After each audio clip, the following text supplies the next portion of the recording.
Los medios de comunicación en la dictadura argentina. Hoy, en un breve viaje al pasado de Argentina, descubriremos cómo los medios de comunicación han influido en nuestra forma de entender la historia. Nos centraremos en dos momentos importantes: cómo la imprenta afectó la forma de percepción de la gente durante la dictadura en Argentina y cómo la televisión pública muestra por primera vez la situación de la Guerra de Malvinas. Esto es un breve recorrido por la historia a través de los medios de comunicación.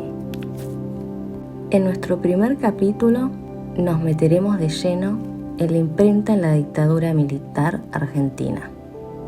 Vamos a retroceder en el tiempo y aterrizar en la Argentina de los años 70. En este momento, el país estaba atravesando una situación política y social complicada. En el año 1976 ocurrió un golpe militar que derrocó al gobierno de Estela Martínez de Perón y comenzó un periodo de dictadura cuyo presidente de facto fue Jorge Rafael Videla, que duró hasta el año 1983. Esta fue conocida como la última dictadura militar en Argentina y trajo consigo violaciones a los derechos humanos y represiones contra las oposiciones políticas y la sociedad en general. En medio de esta situación, la imprenta se convirtió en un recurso clave para aquellos que se oponían al gobierno militar. Se utilizaron periódicos, revistas y libros para difundir información crítica sobre los abusos a los derechos humanos y las desapariciones forzadas, entre miles de crímenes más.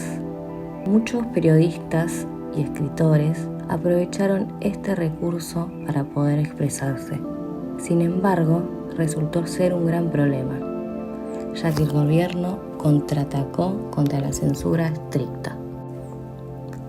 En medio de esta situación, la imprenta se convirtió en un recurso clave para aquellos que se oponían al gobierno militar. Se utilizaron periódicos, revistas y libros para difundir información crítica sobre los abusos a los derechos humanos y las desapariciones forzadas, entre miles de crímenes más. Muchos periodistas y escritores aprovecharon este recurso para poder expresarse. Sin embargo, resultó ser un gran problema, ya que el gobierno contraatacó contra la censura estricta. Los medios de comunicación independientes enfrentaron la represión y muchos de ellos fueron penalizados por el gobierno. La lucha por la libertad de expresión y el acceso a la información se volvieron fundamentales. La sociedad argentina, especialmente los periodistas militantes, enfrentaron desafíos importantes para asegurarse que la voz de la oposición no se opaque por la restricción de difusión de información y la censura estricta del gobierno militar. Los medios impresos jugaron un papel importante para mantener viva la memoria histórica y difundir la situación crítica que vivía la Argentina en ese periodo. La resistencia de periodistas y escritores, quienes inclusive arriesgaron sus vidas y ayudaron a mantener la esperanza de un retorno a la democracia y la justicia. El poder simbólico, según Thompson, es la capacidad de influir a las creencias y las acciones de la sociedad a través de símbolos y representaciones culturales. El autor señala que las élites culturales y políticas controlaban los medios de comunicación, la educación y otra forma de producción simbólica para cambiar la ideología de la sociedad y así mantener su posición y poder. En el caso de la dictadura argentina, el gobierno militar tomó el control de los medios de comunicación, llevando a cabo uno de los ataques más siniestros hacia la cultura. Se censuraron libros, películas y revistas para borrar las memorias de una cultura libre. También se prohibieron muchas canciones, ya que se consideraba como lavados de cerebro. El queso y los gusanos de Carlo Ginzburg. En este capítulo nos situaremos en el siglo 1501 en Italia a través del libro El queso y los gusanos de Carlo Ginzburg. En forma resumida, este cuenta la historia de un molinero llamado Menocchio, que tenía ideas religiosas muy diferentes a las de su época. Menocchio, a pesar de no haber ido a la escuela, tenía sus propias ideas sobre la religión y el universo. Estas eran una mezcla de religión popular, un pensamiento fuera de lo común y también filosofía. Lo interesante es que no tenía miedo de cuestionar lo que decía la Iglesia y sus creencias. Durante los interrogatorios de la Inquisición y sus cuestiones con la comunidad, expresaba sus pensamientos sin importarle sus consecuencias. Este libro nos muestra cómo personas comunes, incluso aquellas que no tenían una educación tradicional, podían tener ideas propias sobre el mundo. Menocchio no solo desafiaba las creencias religiosas hegemónicas de su época, sino que también se enfrentaba a la autoridad de la Iglesia y la Inquisición. Esto resalta la importancia de la libertad de expresión y de tener puntos de vista subjetivos en cualquier sociedad. Los registros de los interrogatorios de la Inquisición son una valiosa fuente de información sobre las ideas de Menocchio, ya que demostraban cómo interactuaba con su comunidad y con las autoridades religiosas.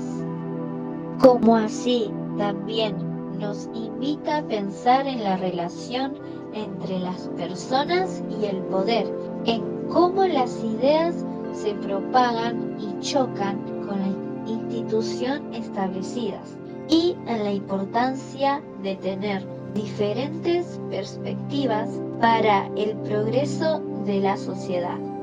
Menocchio, el molinero con ideas diferentes del siglo 1501, se convirtió en un símbolo de la resistencia intelectual y la capacidad de cuestionar, incluso en situaciones donde la libertad de pensamiento estaba en peligro. Lo mismo ocurría en la dictadura argentina, ya que hubo un intenso control sobre la información, la cultura y la libertad de expresión, lo que resultó en la persecución y el castigo de aquellos que se consideraban subversivos o peligrosos para el régimen. Durante este periodo hubo numerosos casos de desapariciones forzadas, tortura, censura de la prensa y la cultura.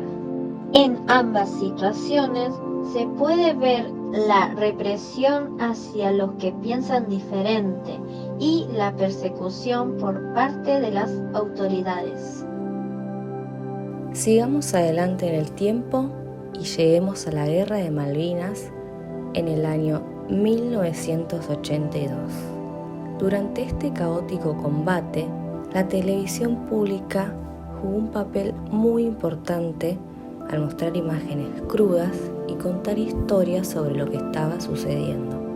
Pero esto no solo brindó información, también influyó en cómo la gente pensaba acerca de la guerra y sus efectos políticos y sociales principalmente. La televisión pública ayudó a crear la historia compartida de la guerra. Durante este tiempo de conflicto bélico, la televisión pública argentina fue una fuente fundamental de información. Mostraba imágenes en tiempo real del conflicto, reportajes, entrevistas a combatientes y programas especiales relacionados con la guerra. Esto permitió a las personas a ver directamente lo que ocurría en las Islas Malvinas y en la Argentina. Contribuyó a un sentido de unidad a las fuerzas argentinas en las Islas Malvinas. Al mostrar las experiencias de los soldados y sus familiares, se logró que la audiencia se sintiera más cerca de la realidad de la guerra, generando empatía en muchas personas, pero a su vez las imágenes crudas del combate, las cuales se compartían sin censura, no eran un acto muy común, ya que estaba completamente prohibido mostrar tales transmisiones al público por contenido sensible.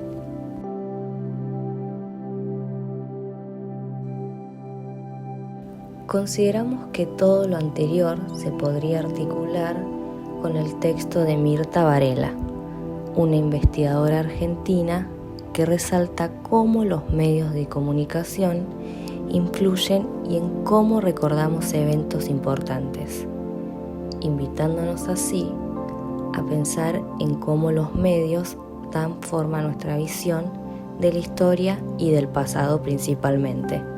Ella señala que los medios no son meros observadores de la historia, sino que desempeñan un rol sumamente importante en la construcción de nuestra memoria colectiva y sobre cómo interpretamos los sucesos del pasado histórico.